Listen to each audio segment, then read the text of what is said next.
തൃക്കേക്കര ശ്രീകൃഷ്ണ സ്വാമി ക്ഷേത്രത്തിലെ ദശാവതാരം ചന്ദ്രൻകാർത്തിന്റെ ഒന്നാം ദിവസമായ ഇന്ന് ശ്രീ കലാഭവൻ ശശികൃഷ്ണ അവതരിപ്പിച്ച വൺ മാൻ ഷോ വളരെ ഹൃദ്യമായിരുന്നു, ആസ്വാദ്യമായിരുന്നു എന്ന് പറയാതെ വയ്യ. ഒരു വലിയ കലാകാരന് ഈ ക്ഷേത്ര സേവാസമിതിയുടെ നന്ദി അറിയിക്കുകയാണ്. നന്ദി നന്ദി നന്ദി.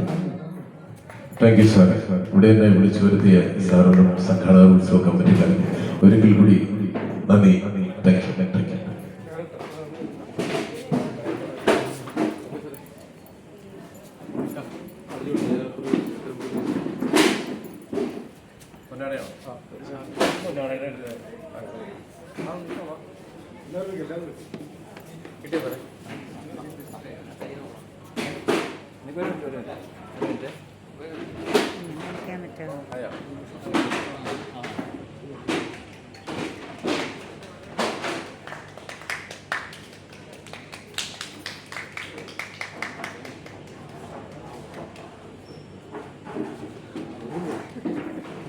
Good.